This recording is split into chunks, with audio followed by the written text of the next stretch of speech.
Famed, of course, for my unique red skin and unparalleled skills as a general of the House of War, I, the Red Prince, was raised within the vast palaces of the fabled Forbidden City. I was destined to become the next emperor. But my ambitions suffered a bit of a setback when I fell from grace for cavorting with demons. Now, I'm exiled and hunted by assassins. But I assure you, I remain undaunted and as determined as ever to claim my rightful throne.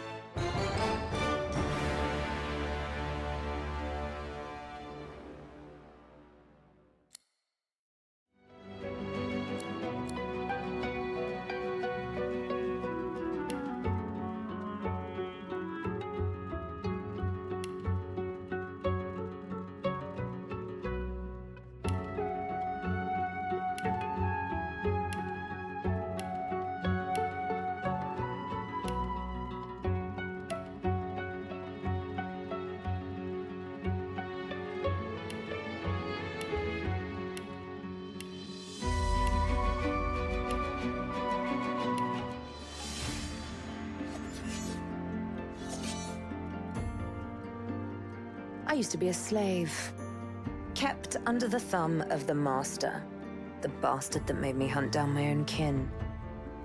How did he do that, you ask? With the living scar you see on my cheek, this horror that takes no more than a song sung by Master Dearest to control my very thoughts. But now the tables have turned.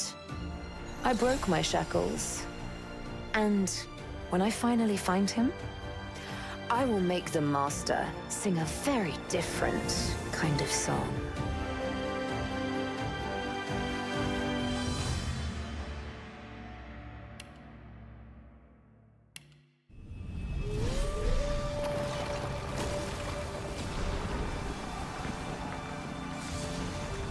Once I was a crusader for the Divine Order. I pledged my life to Lucian the Divine. The war changed everything. He sent me to save the elves I grew up amongst. I arrived too late. Lucian ordered the use of death fog against the Black Ring, annihilating everyone I once knew in the process. Now I'm a mercenary killer, one of the infamous Lone Wolves. And my next target is none other than Lucian's own son.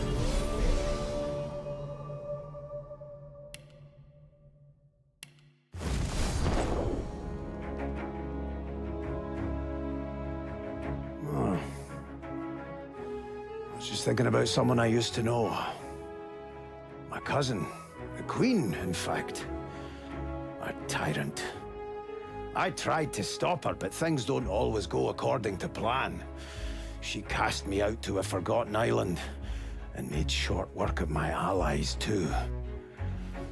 Lucky for me, I was able to commandeer a ship, and began a new life for myself, out on the high seas. Aye, but I hear that the Queen is at it again, and there's something darker behind her madcap schemes this time. If I don't stop her, I don't know who will.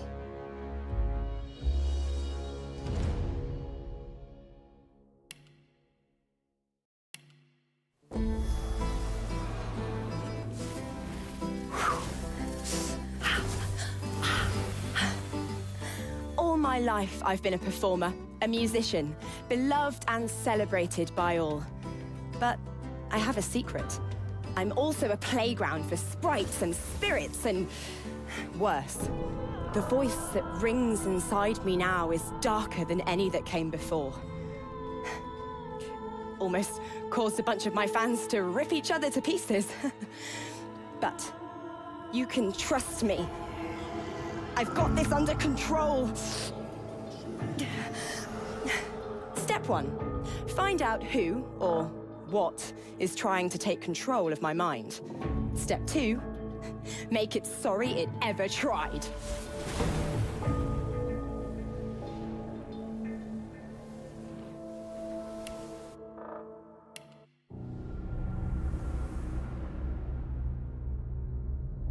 Oh, don't stare.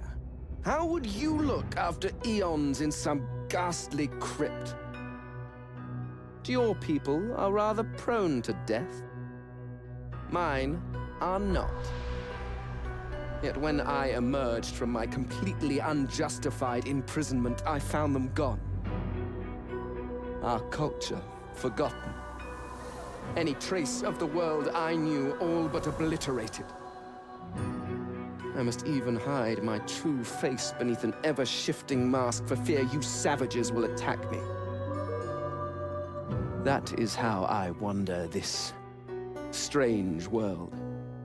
Trying to uncover the truth about a history you primitive people never even knew existed.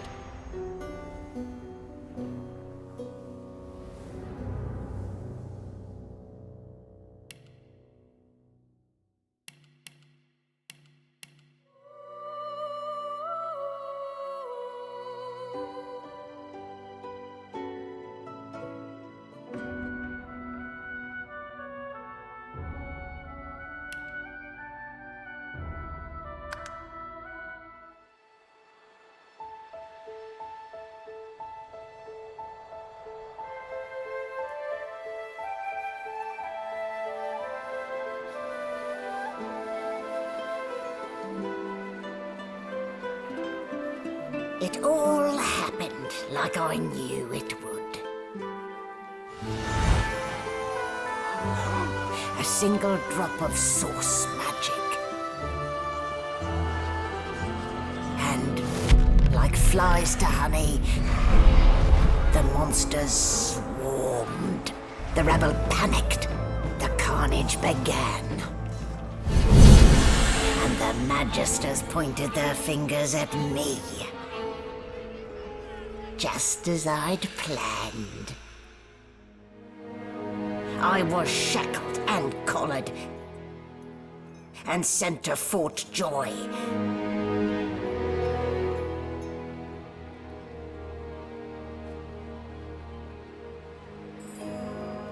I'd come here to kill Godwoken. But instead I became part of their story.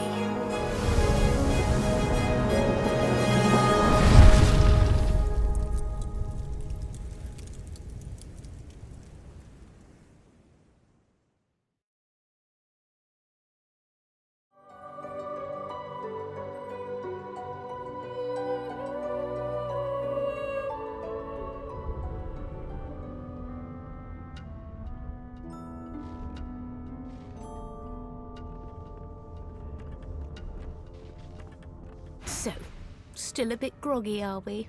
Don't worry, the sedative will wear off soon enough.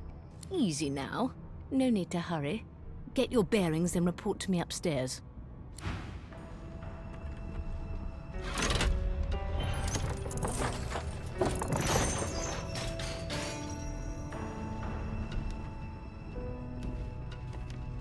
The things I do to complete a contract.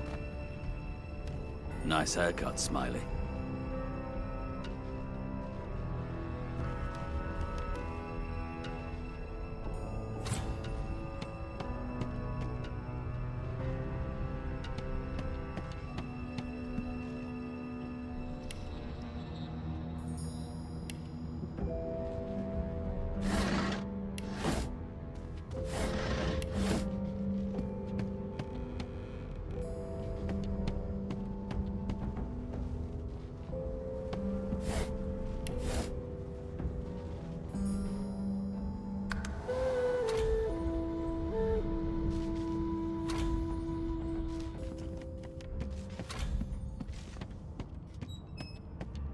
Why, you're looking a bit more chipper. Yes. Looks like that collar fits you snugly enough. Nice bit of work, even if I do say so myself. There you are. Not too tight, I hope. The collar, I mean. Oh, not to worry. Every dog has to get used to its leash. In the meantime, your next stop will be Magister William.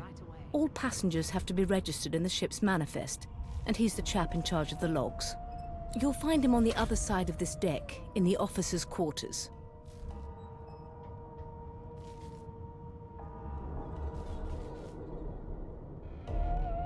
dungeon? You have the gall to call my laboratory a dungeon? I'd be quite annoyed with you if you didn't look so honestly perplexed. Index fingers pressed to her lips, she pauses a moment to give you a scrutinizing gander. My word, you do seem a bit befuddled, don't you?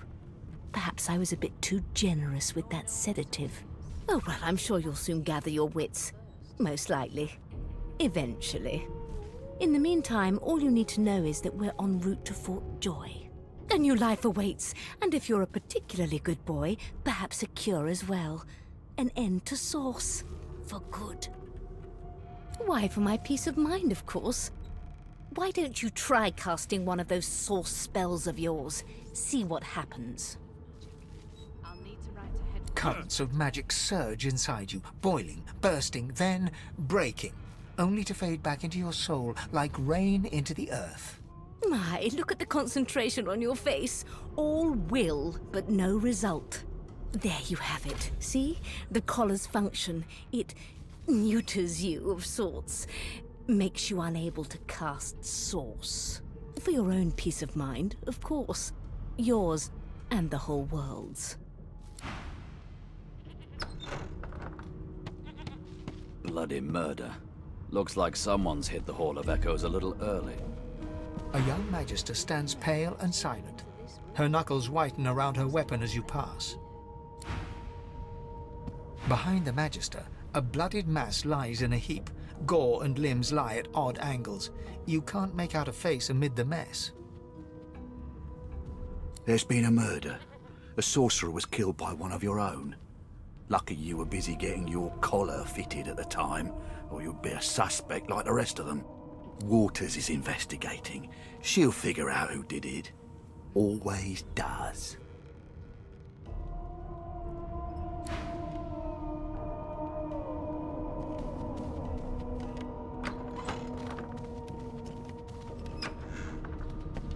Come on, please, Lothar. Be good, you scallywags. Ah, there you are. Husband. Would you please tell this very charming gaggle of not-at-all brat-like babes that I am by no accounts this Losa woman, nor do I sing, in fact. I'm deathly allergical.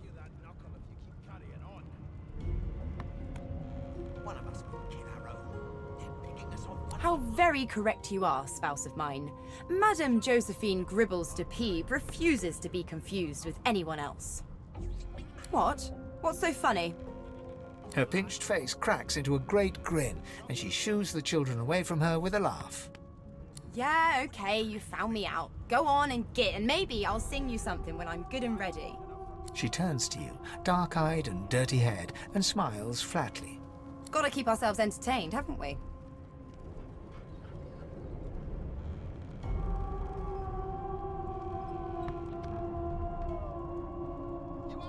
You presume right. Nope. Trying not to find anything out either.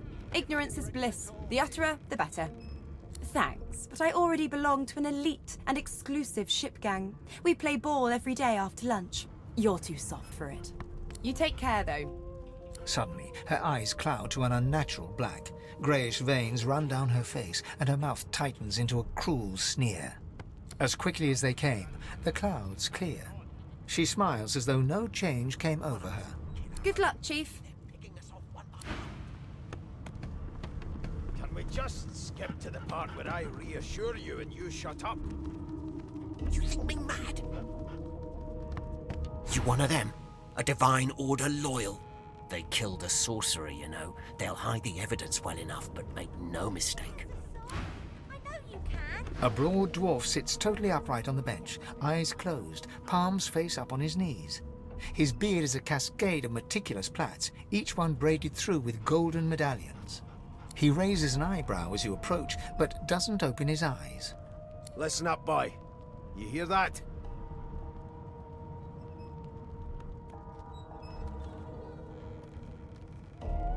The ship, of course.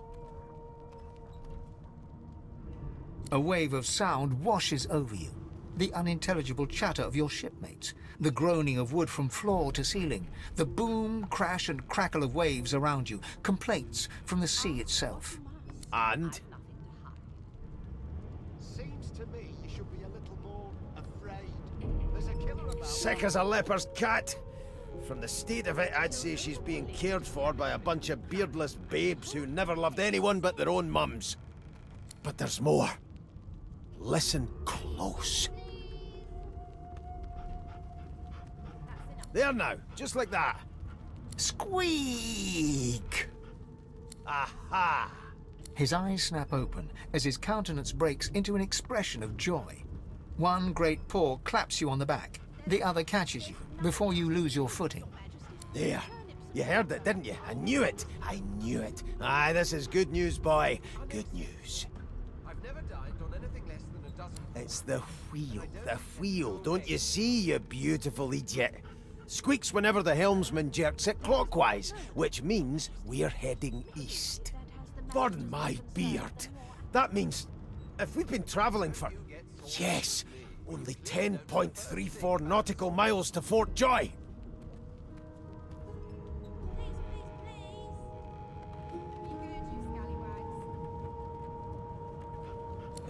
No indeed, boy. But that ain't my final destination. The dwarf leans back from the table and strokes his beard, gold medallions jingling merrily. His eyes roll over to you. That'll be all. Thank you kindly, boy. He continues stroking his beard, a beatific smile on his lips, and doesn't acknowledge you anymore.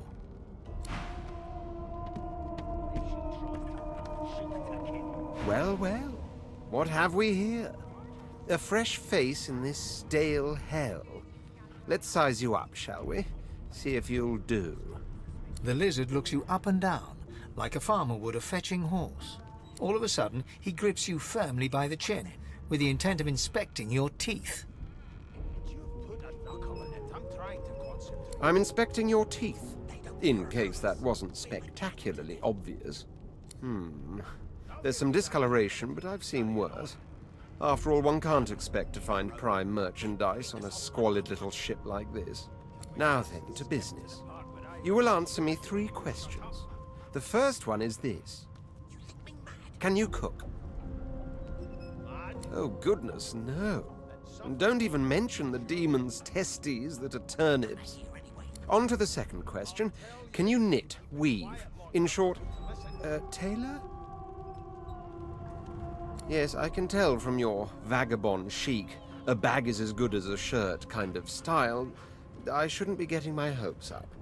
On then to my final query. Have you the ability to administer the upkeep of one's personal appearance? The delicate art of cosmetics is what I'm after. Just as I thought. That explains what's besieging my nostrils. So, 3 questions asked, 3 questions answered. Let's evaluate, shall we? As per your own testimony, you have the taste buds of a dung beetle, the fashion sense of a monkey in a clown suit, and your personal hygiene reminds one of a carcass rotting in the sun. That won't do at all, see? I'm sad to say I must deny you the opportunity to be my slave. Ever so sorry. My slave, of course. Oh, but I see. Yes, I suppose it must take some time for the full extent of my disheartening refusal to sink in. Still, hone your skills, and one day you may just qualify for a position in a lesser household than mine. You keep dreaming, you hear? If you can keep it quiet long enough for me to listen. I spent my life singing for my slaves to bring me my supper. Finer fare than boiled roots and rotten tubers, too. Meanwhile, the Magisters feast on honeyed meat behind this very wall. The indignity. It was one of them. I know it.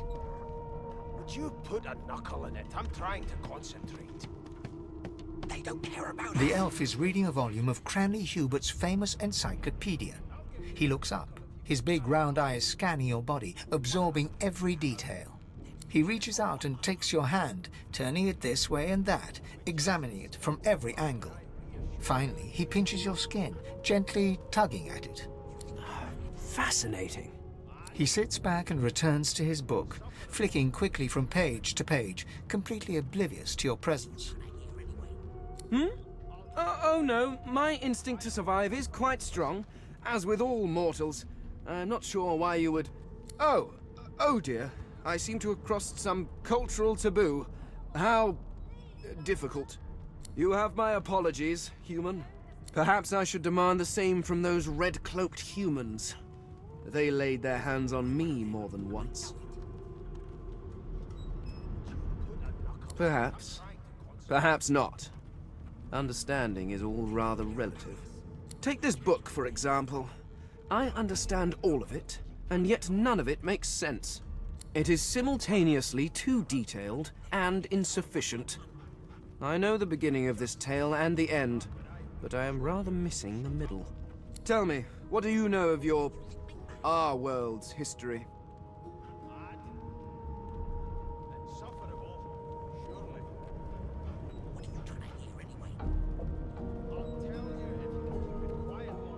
Oh, please. I have no interest in that. Your books are too full of it already. No, I want to know about the Celestial. I want to know about your gods. This text tells me that they created all creatures, but nothing of what came before. Where did these gods come from? Who are their people? Where are the others of their kind? I've never dined on anything less than a dozen-course dinner, and I don't intend to do away with the custom. The elf's face freezes for just a second before he waves his hand dismissively. Oh, it's just one of my idle curiosities. We mortals do like to consider these things, do we not? Now please, run along. I have a world to decipher. Would you put a knuckle in it? I'm trying to concentrate.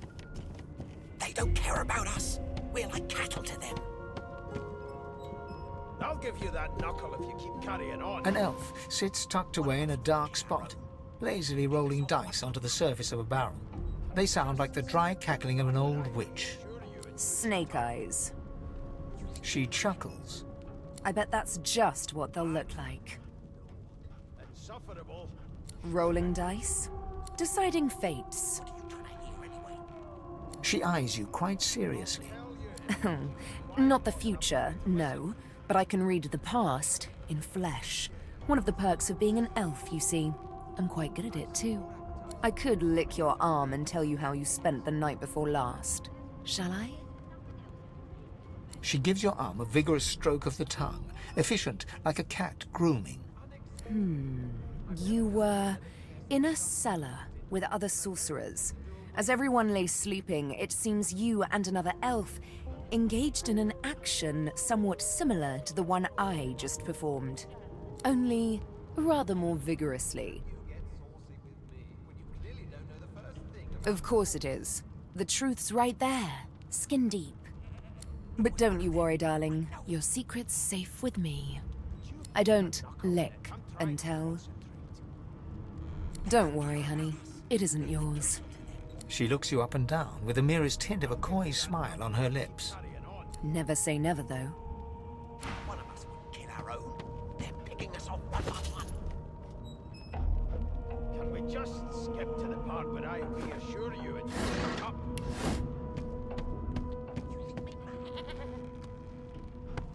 Mad? Surely. What are you trying to hear anyway? I'll tell you if you can keep it quiet long enough for me to listen.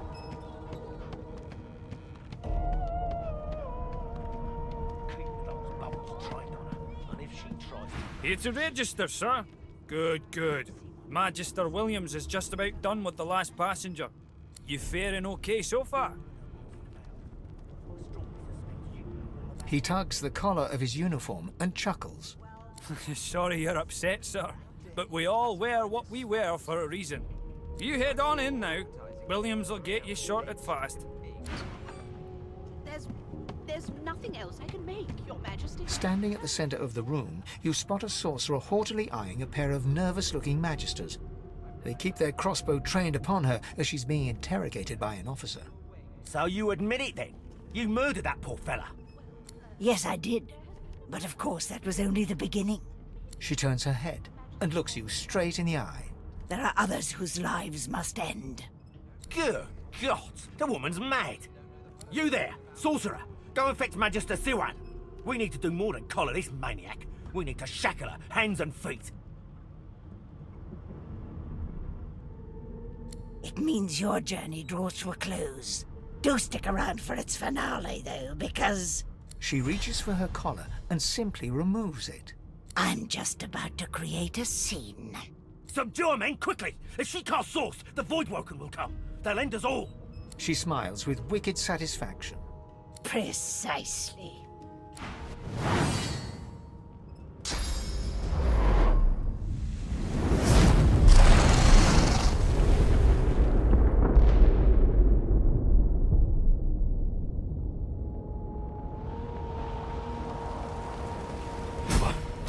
What's happened?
The young woman lies in a heap on the floor.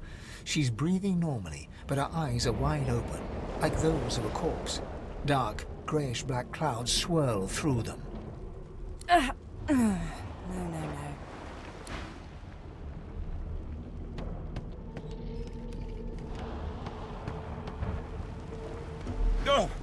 Oh! What happened? Must have been the turnips. You dare strike a royal? Ooh! The lizard's eyes close as he slips into unconsciousness. The dwarf lies in a heap on the floor, his great beard twisted and tangled around him. He is stock still. You can't see if he's living or dead.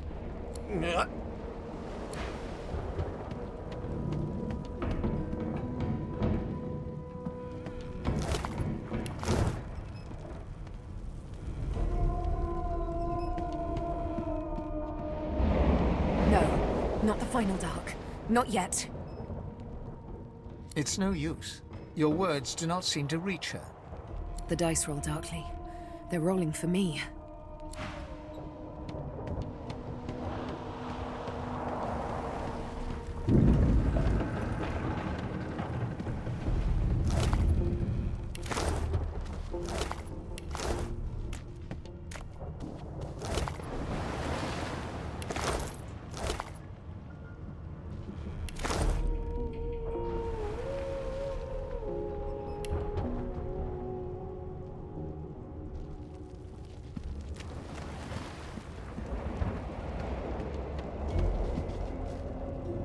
The Magister lies on the floor, unconscious and bleeding from a dire-looking wound.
The hatch is blocked. I'll need to find another way.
Something's pounding on the hull!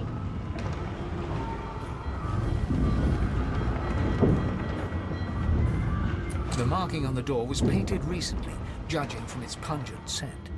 You recognize the symbol immediately for what it is, a warning of death fog within. You press your palm against the door to open it. The wood feels neither cold nor warm, but simply grey. The color drains from your hand, and you are left numb.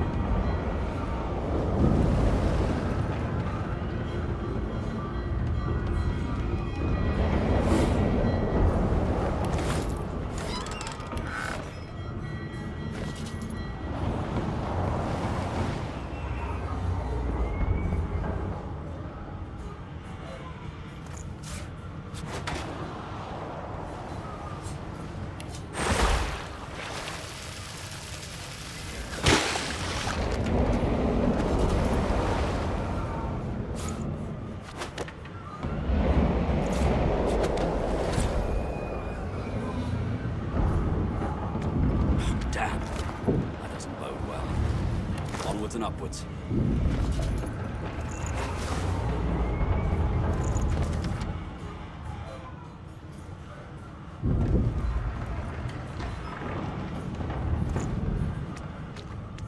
You pass through the door and are suddenly face to face with an undead. His skull is bizarrely angular, and a glorious jewel sits in the middle of his forehead. The skeleton is quickly leafing through a volume of Cranley Hubert's famous encyclopedia, muttering to himself. No, no, no! What damn fools record knowledge on a pulped tree? It catches fire, it turns into must when wet, it cannot even resist acid! No wonder they're so bloody ignorant. The skeleton looks up and notices you for the first time. Oh, it's you. Shouldn't you be running and screaming or some such? The skeleton groans and looks back to his book, frantically flipping from page to page. I know your god did not gift you with much, but kindly use the little you were given. Do you look at me and think, why yes, there is someone with organs enough to drown? Trifling matters like water and poison do not concern me. No, damp robes are the most I have to fear. Once this glorified skiff hits the sea floor, I will simply walk to shore. Whereas you, I believe, have lifeboats to pointlessly squabble over.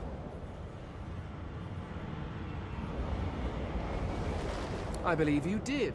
Although I was wearing the face of an elf at the time. I had a mask, rather ingeniously designed, which allowed me to take that primitive form. A mask that was stolen by that damned witch after her little scene. Still, she'll drown with the rest of these fools, and I will simply pluck my mask from her cold, dead hands. Indeed, just as sensible as getting off a sinking ship and leaving a fellow to his business. I would say good day, but it seems quite likely that you're about to die a rather terrible death, so... The skeleton shrugs casually and returns to his book.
Children and dwarfs first, just like the old school.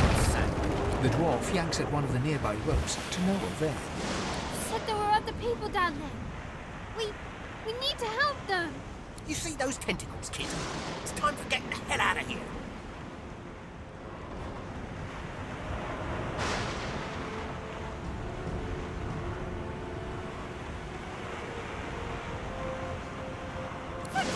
Thank you!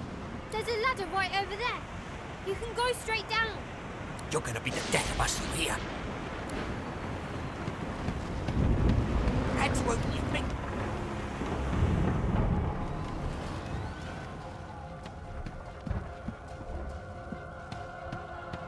The Magister lies on the floor, unconscious.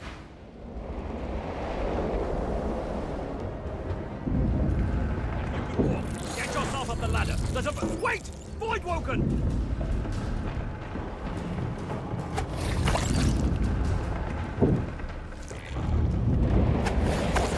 These beardless bugs won't sink the ship on my watch.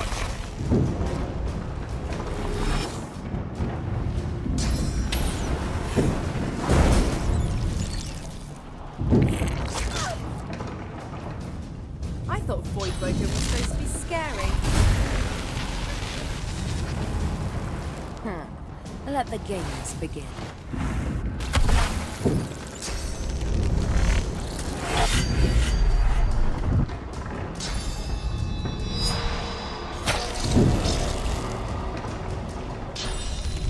Hurts, doesn't it? They who are about to triumph salute you.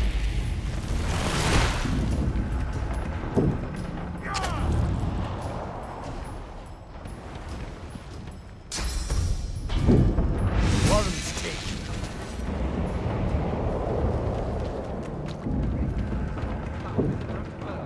Away! The sea's hungry. We don't have much time. We make a pretty good team. I hear something. It's Magister Siwan. The one who put on this damn collar. She tries to speak, but can only gape as she clutches her neck, trying to stem the bleeding of a gushing wound.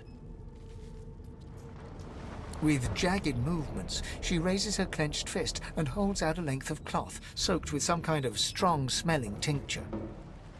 Blood quickly soaks through the cloth.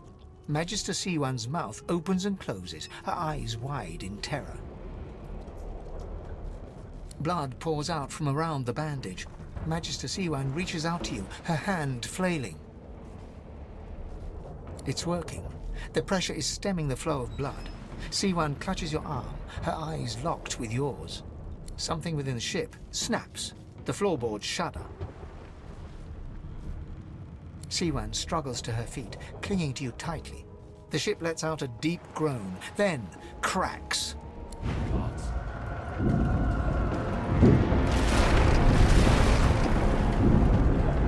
It's ripping the ship apart.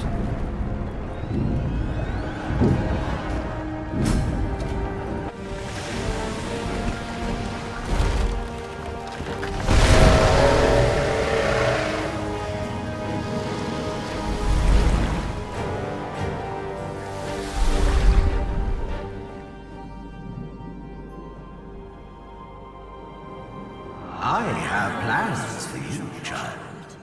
Rise.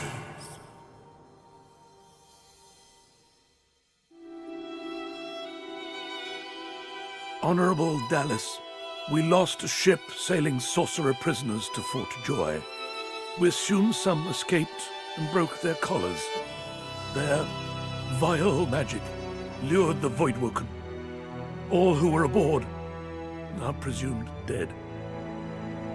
Yours faithfully into eternity, High Judge Oriven.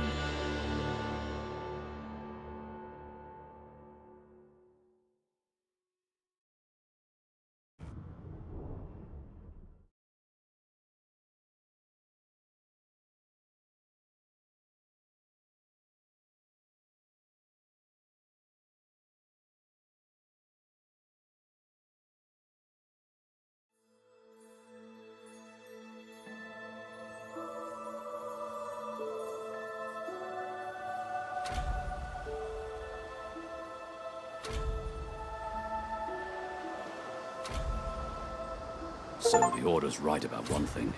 We attract Voidwoken. Am I the lone survivor? Only one way to find out.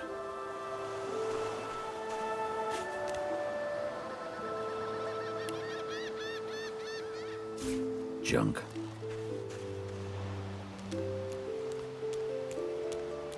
Any man who put his likeness in stone is a fool in my book.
Voidwoken.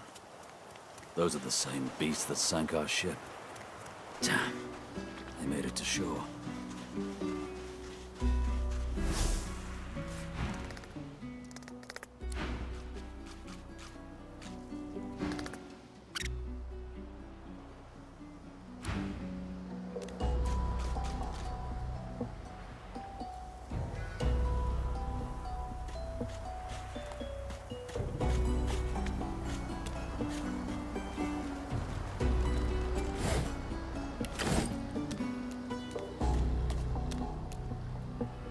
You spot a strange lizard gazing over the water with a steady, malcontent stare. His skin is of a bright, blood-red color. Could he be... Yes, you recognize him from the ship. It would seem you're not the only one who survived the tentacles of the deep. The lizard turns about with the graceful ease of a dancer, or a duelist. You lock eyes with his, two smoldering embers that sizzle your very soul.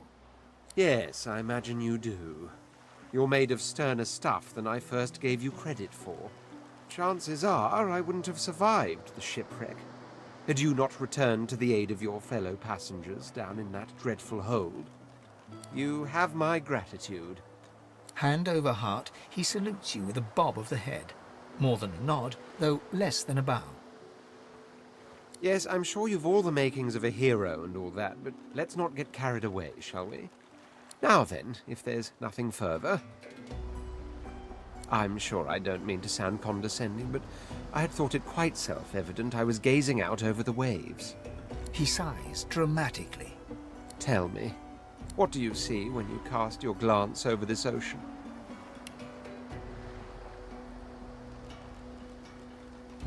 White. Which goes for the dry parts round here too, I imagine. He looks out over the water once more, and so do you. A few tranquil moments pass as the waves lap against your thoughts. As for myself, when I consider this vast expanse before us, I see an empire. I see continents dotted with mighty cities. And shimmering along the soft curve of the sea's horizon, I picture the palaces that formed my paradise. Lost.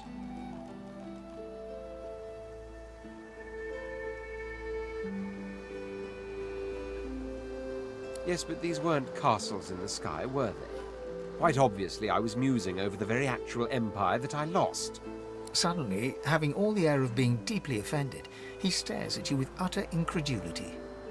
Well, don't just stand there gawking like an ape at an abacus. Or do you really mean to tell me you don't know who I am?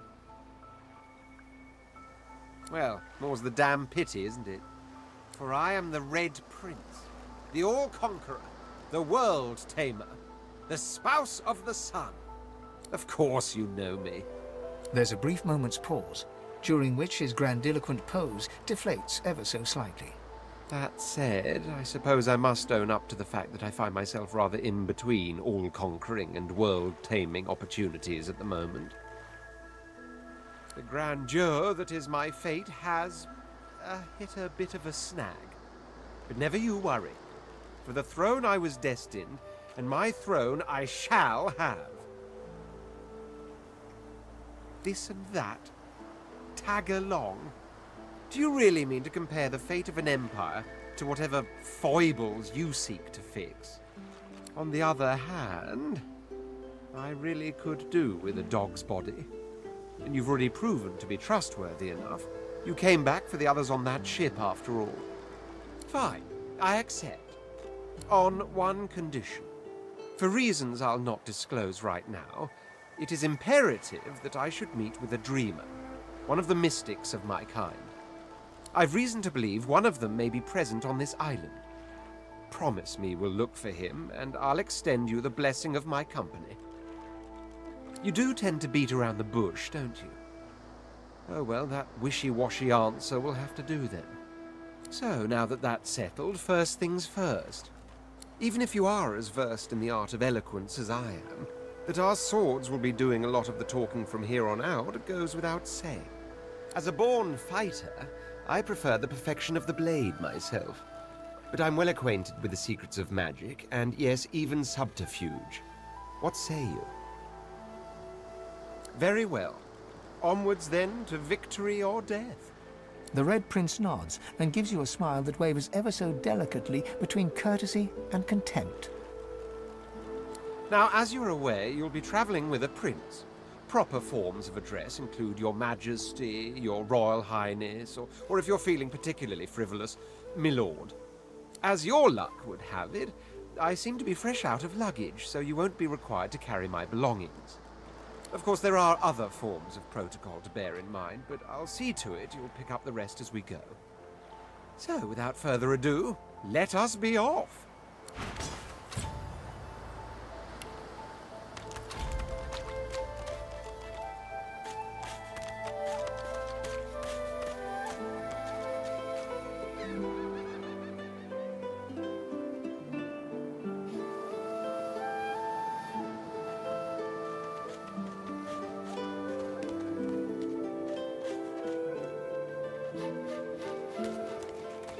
Black cat. Maybe my luck is about to change.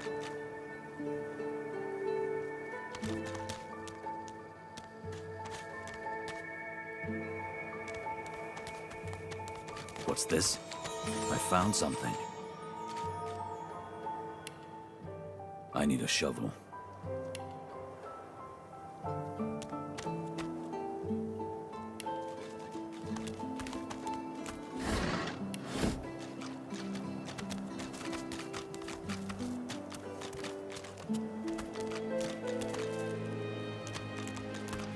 This leads.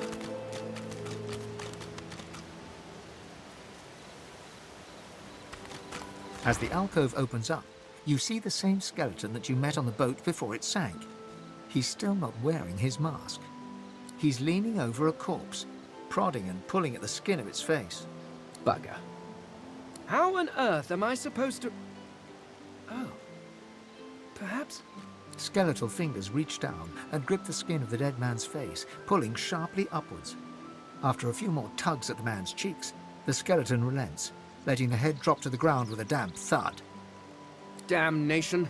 That stuck fast. I wonder, does the beard act as some form of anchor? Ah! No! Stay back! Don't... Oh, it's you. I must admit I'm surprised. Perhaps you're more buoyant than I suspected. It seems the human that stole my mask was rather more resourceful than I gave her credit for. I chased her here, but she rather seems to have given me the slip. Thus... He turns back to the body, prodding at its face cautiously. Oh, yes. An exceptionally common, but exceptionally valuable commodity. A face. A face that seems rather stubbornly attached to his skull. I would normally employ a tool to delicately but viciously rip the face from the body. I could then craft a mask to hide my bone. But as I lack such a tool... The skeleton grabs the corpse by the cheeks and pulls hard, grunting in frustration as the body's skin holds firm. Oh, don't be ridiculous. I have important things to do on Reaper's Coast. I cannot simply sit about waiting for the rest of you to die so I may continue my business in peace. No, I may be an eternal, but my patience has its limits. Indeed, I may be the only eternal. My people seem rather absent, at least from this realm. As for the others, well, there is an excavation site at the Black Pit's oil fields. Perhaps there I'll find my answers. Ah, well, that is the curious thing. They are clearly absent from this world, and yet they are everywhere. Every one of your races resembles them in some manner, and the statues you have built to your gods look remarkably familiar. Perhaps my people have ascended to some new realm, or perhaps your gods are merely a folk memory. Regardless, they are not here, but I will find them. Wherever they are. Well, that hardly seems relevant. But if you must know, I was inconvenienced for a time. Several centuries, in fact. Or perhaps millennia. One tends to lose track. I was sealed in a tomb for daring to be curious about the world. It seems our king did not agree that the universe should be explored to its full potential. Perhaps I should thank him. It seems I was spared whatever happened to the others. I wonder if flowers would be appropriate. I suppose, circumstances being what they are, it could be advantageous. You seem more at ease in this world than I. A guide would certainly be useful. Excellent. While we are conversing, perhaps you notice that I am rather skilled in, well, all things. Of course, the arcane arts are my little speciality, but being a brilliant wizard does not mean I cannot handle blade or bow. So, which do you require for this enterprise of yours? I could do that with one hand behind my spine. Now, shall we get on? There is rather a lot to see. Splendid. Very well. Let's be off.